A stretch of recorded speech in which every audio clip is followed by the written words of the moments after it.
Welcome back, everybody. Clint today with Classic Firearms, here to discuss another rivalry. This time United States Marine Corps versus United States Army, but optic-wise. We're talking about some newly, I guess you could say, confirmed optics that are going to be utilized in the United States Army and the Marines, and one of which for the Army is the SIG Tango 6, 1:6 first focal plane optic, and for the Marines they have selected the SCO, the Squad Common Optic, otherwise known as the Trijicon VCOG 1:8 first focal plane. Both of these optics are desirable and expensive, and I think really good quality. But at the end of the day, which one is better? Who made the right choice? United States Army or the Marines, right? So we're going to be breaking both of these optics down, and yes, a little bit of range time as well, and just testing these optics out. Now, this is what I'm considering probably a part one out of what I'm going to consider probably a multi-part series of optic testing and things like that.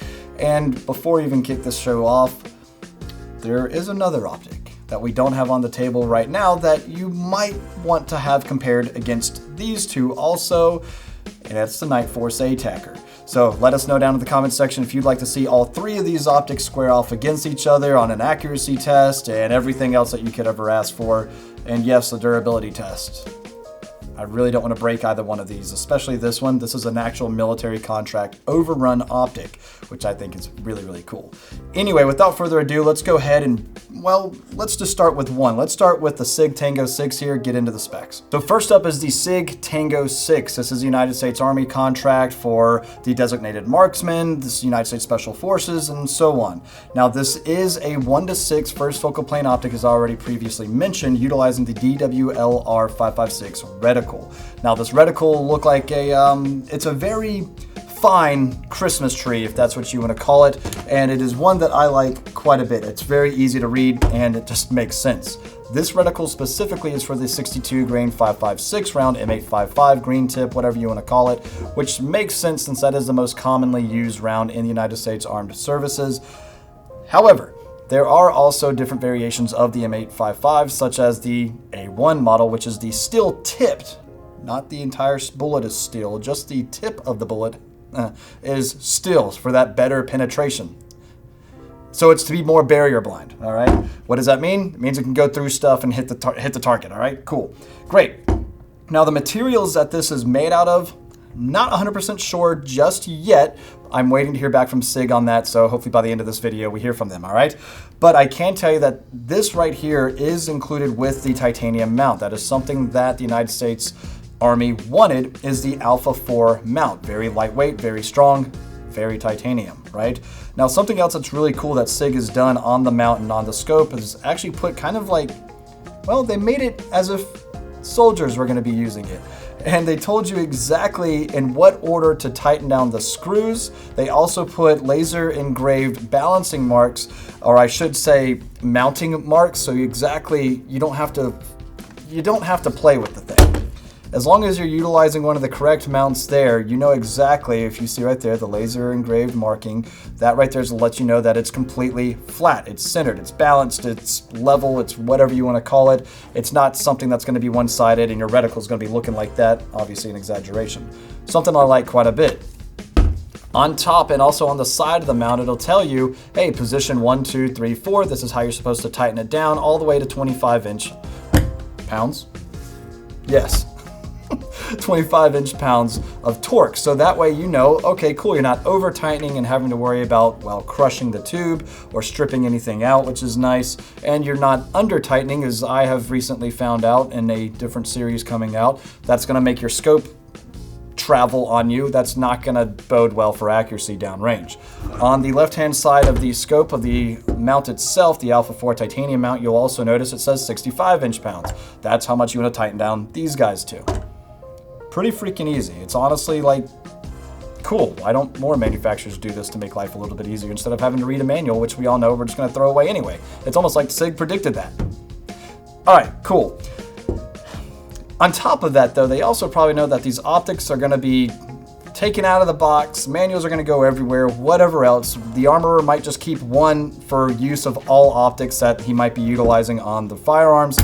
And well, sometimes they get lost. So man, now instead of doing a quick web search or having to pull up a manual, I know exactly what I got to do. I appreciate that quite a bit. Cool.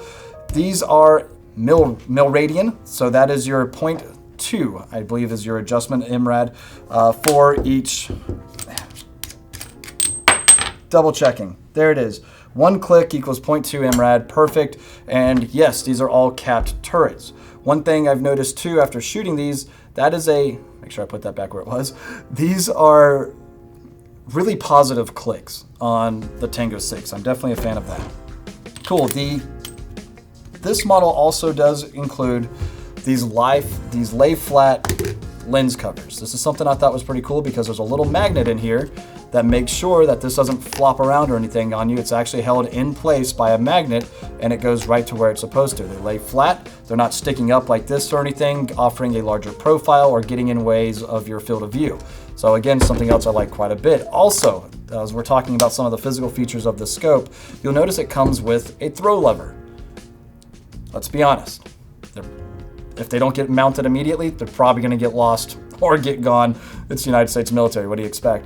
But it is nice that they include it, which makes it very easy to actually adjust your magnification on this optic. Again, it says everything you need to know about the optic right back here on the ocular lens. And this is WSOT 161, you guys get it. Okay, great. Now, another thing or another feature about the optic is that it is gas purged utilizing argon, so you shouldn't have any type of fogging or anything like that, even on those hot, humid days. So that's nice. IPX8 waterproofing as well. So in other words, pretty much down to 66 feet.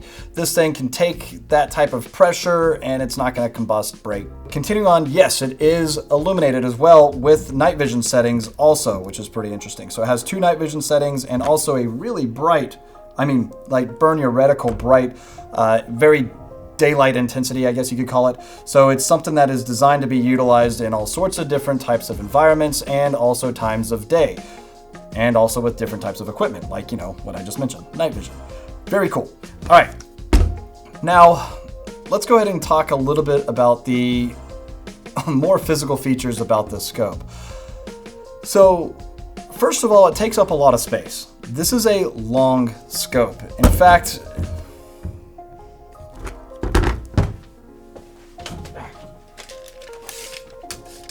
okay, we are talking exactly 12 inches. That is a 1 foot long scope sitting on top of your rifle. The rifles we decided to use are very common rifles utilized in the United States military, the M4A1 by Daniel Defense. And yes, just for the sake of continuity and to be fair, we're utilizing the exact same 2 rifles for both the VCOG and the Tango 6. Cool. You'll notice one difference, and that's just because I like that tan A2 grip. That's the only time you'll ever hear me say that for the M4A1. The aesthetic is cool. The practicality sucks. I hate the A2 grip. All right, anyway, so exactly 1 foot in length with the lens caps. You'll also notice that this one does come with, should be able to show that pretty well to you guys, I think. You do have your little honeycomb there. That is ultimately a flash hide or a flash kill. And so that's just so you don't have any type of reflective glare coming off of the scope. So that way it doesn't give away your position if you're ever like looking at sunlight. We've all played COD, right? Okay. Anyway, perfect. 22 ounces in weight, 22.1 to be specific. And so as far as the overall feel of the optic on the rifle, unloaded, obviously nothing else on this gun, just how it comes other than the rail covers. It's a lightweight optic overall for its size as well. Eye relief is very favorable, very comfortable. It's not something that's going to be, you don't have to hunt for it, right? The very common optic, the RCO, the Trijicon ACOG, great optic, most battle-proven optic in the world. However, very short eye relief, and ask Kaya, he's gotten scope eye before. So it's one of those things where, yeah, having a little bit greater eye relief and a little bit more forgiveness when it comes to getting your sight alignment is nice. Now, one thing I have noticed is whenever I increase and decrease magnification, it is very clear, that picks up great, but on the lowest setting, on 1 power, that reticle is tiny. I mean, very small. We'll see how that feels whenever we're at the range shooting it some, but ultimately increasing it, getting that larger reticle, bringing that reticle closer to you and unveiling more information is really comfortable for the 6-power optic. So 1 to 6 that the United States Army chose. Let's go ahead and talk about that 1 to 8 that the Marine Corps has selected.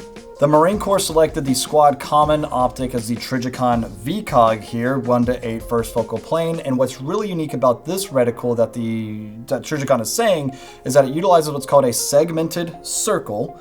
And this one right here is your MRAD crosshair. And it's top, bottom, left, right, all the way across the optic. And they said that it's actually multi-use, very versatile. You can actually use different barrel lengths, different calibers, different bullet weights, all with the same optic and the same reticle. Very interesting if you ask me. How accurate is that?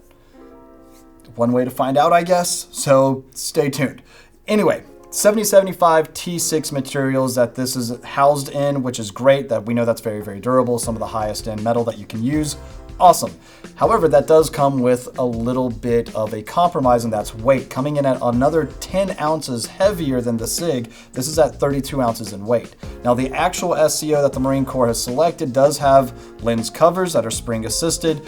They don't appear to actually lie flat like the SIG one does, and also a LaRue tactical mount. We all know and love LaRue Tactical. They make some great stuff. They already make the Trijicon mounts for the ACOG and so on and so forth, so it just makes sense that the Marine Corps has that tried into true tested, battle-tested optics mount that they want for the VCOG as well. Maybe the Marine Corps is saying, hey, it's cool if it's a little bit girthier and heavier because the Marines just like to break all of their stuff. I can own that. Okay, cool. Now, what else you'll notice about this is they claim that it has a near constant eye relief. In other words, as you increase and decrease magnification, there is no need to actually adjust your positioning or where your head is sitting. That's something we can test literally like right here. So I'm already on 1 power, and let's go ahead and get a perfect, let's just see where we're at here.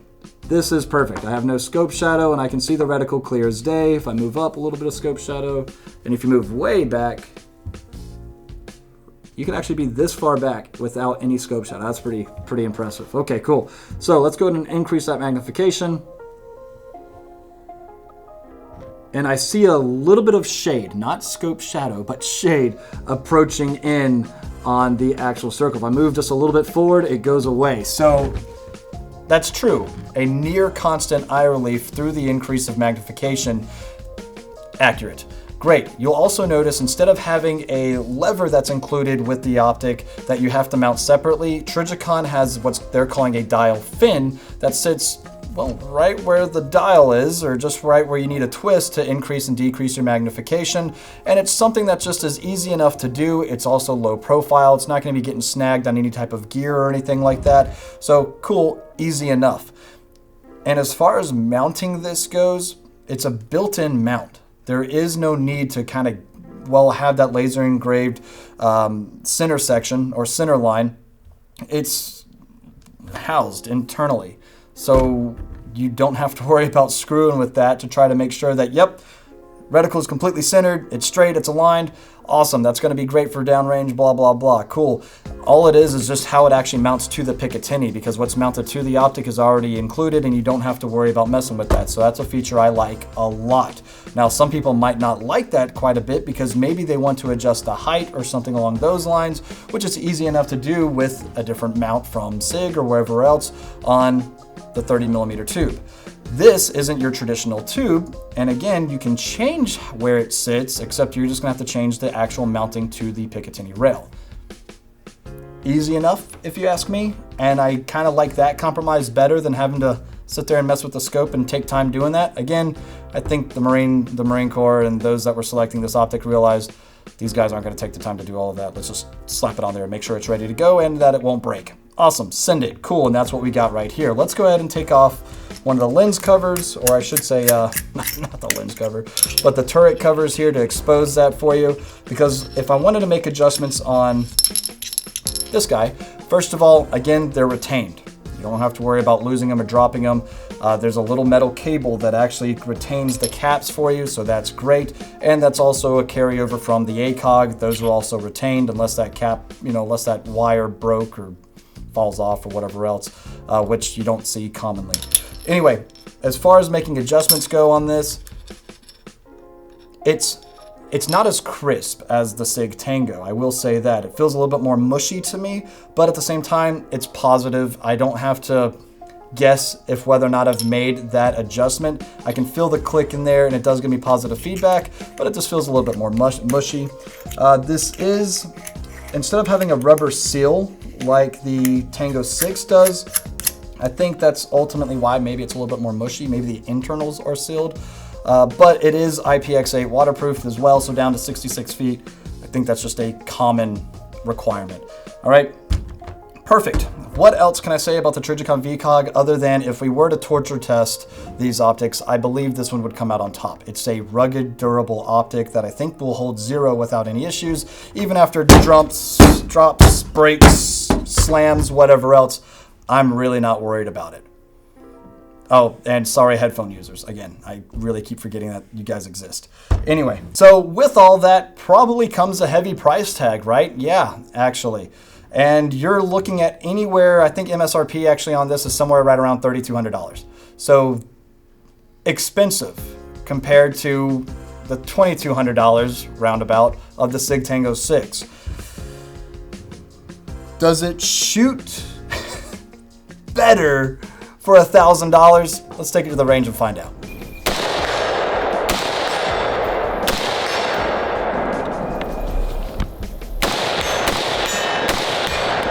All right, so the SIG Tango 6, I just went from 1 power to 6 power there, rested on a very stable platform, out to 100 yards. Easy day for the 14.5-inch Dano Defense and the SIG Tango 6, all right? I've got to tell you though, that glass is clear. Even on a nice, hot, humid day, it's been raining on and off here, and the glass hasn't been fogging up or anything like that that I've noticed for the little bit of shooting that we've been doing so far. It feels good, looks good. I will say this though, that honeycomb, which is, you'll notice right at the end here, that's the objective end or the objective lens end of the scope on 1 power, picks up a lot, all right? So it does interfere a little bit with what you're looking at visually, but it's not so much that it's actually gonna be bothering you, and that's at 1 power there. Now, once you start to increase magnification, that honeycomb isn't much of a deal at all, or much of an issue at all. What you'll notice too is this has a really nice tactile feel as far as making that magnification adjustment. It's one of those things with the included lever or the included throw. It's nice, put it that way. It's stiff enough to where you're not accidentally gonna bump it, but it's loose enough to where you're not struggling throwing it up there, right? Now this is a first focal plane optic, as we already mentioned before, and you have all the bullet drop compensation leading up to 800 yards, which obviously we're not gonna be getting out to today.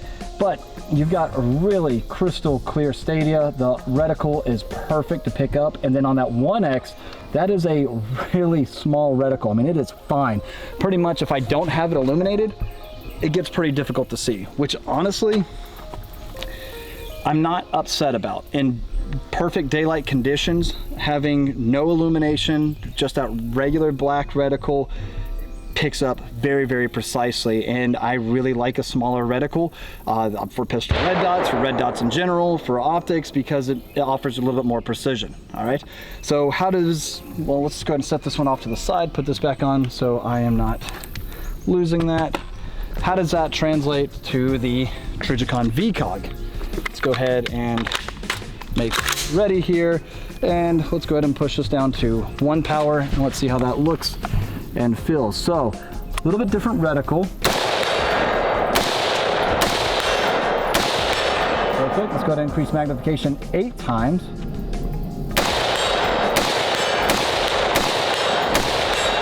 Easy day there. Okay, so you're getting a lot more information with this reticle on the VCOG, and when I say a lot more information, there's a lot more being taken up on the actual viewing glass, right? So when you're looking downrange, you're getting a lot more happening, okay? As far as having like a precise reticle, it is very precise. So much so, it's even more precise than the actual SIG Tango. I can't see it at all. Thankfully, the reticle has those 4 quadrants in a circle. So it kind of reminds you of like EOTech's Donut of Death, right? You know what I'm talking about?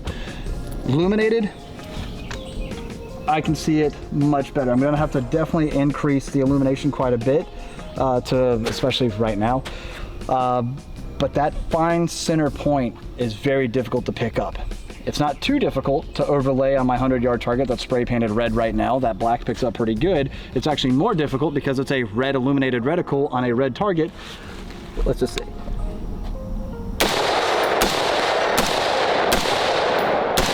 There we go. Increase magnification again. Then it's that crosshair right in the middle.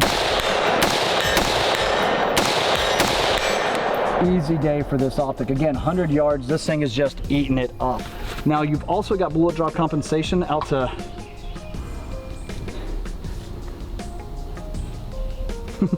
like 2,100 yards, which is laughable for a 14.5-inch 5.56. But not to say that it can't make that distance, but even if you were to get your shot on target,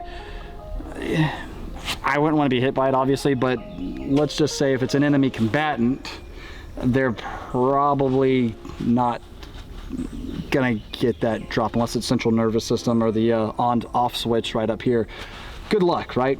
Okay, so overall glass clarity on the VCOG. Again, nice humid day out here at Take Aim, and yeah, it's really clear, but I think the SIG might have a beat. I had that magnified all the way in. Oh, that's a hard one to guess, guys. I'll be honest with you. They might be pretty similar.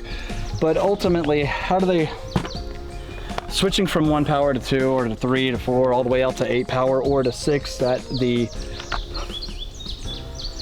SIG has is very easy. Something that's cool about the Trijicon is, no, it doesn't have a throw lever, but it does have this integrated knob that you see right here, and it does make it for a quick, easy adjustment.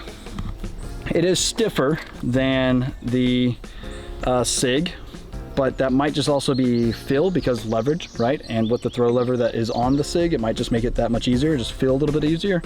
But ultimately, yeah, on the Daniel Defense M4A1, let me know what you guys think, how that looks, because looks are important.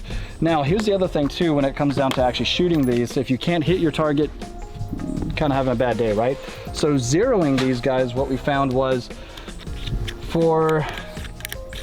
me go ahead and take the cap off. What you'll notice is this thing is tight in a good way. However, when it was raining earlier and I was trying to make that adjustment, my finger was slipping all over the place. If I had gloves on, that might be a little bit easier, but at the end of the day, that was tight. Did I put that back where I know I twisted it a little bit.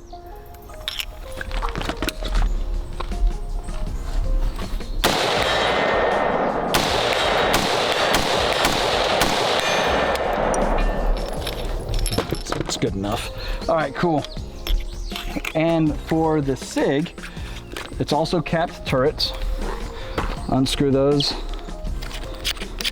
and you'll notice that they are sealed to keep moisture and things like that from getting into them. And of course, they show you too exactly what you're measuring and how far to go and stuff like that. So right, this one is very precise and intuitive. I like how this one feels quite a bit. I feel like those clicks are just, they're very like prominent, right? If I compare that to the Trijicon, it feels kind of like a mush, but the SIG itself, it's like, nope, you mean to make that adjustment, right? So I do like the way that feels quite a bit, but I will say that the Trijicon's is tighter. So is that big of a deal since they're both capped? Probably not. I would even feel comfortable enough probably running these without the caps if you're so inclined. But that's how I feel about that as far as shooting goes. All right, at least at 100 yards. Now, if we wanted to take them out a little bit further, I do believe that would be something very easy to do. We are running 55 grain PMC here today, so it's not like we're running really accurate ammo or anything like that. But for the 100 yards that we are shooting right here and just getting a feel for both of the optics, I like them quite a bit both. But ultimately, which one am I gonna pick over the other? Maybe we should go back to the video room and talk about it there.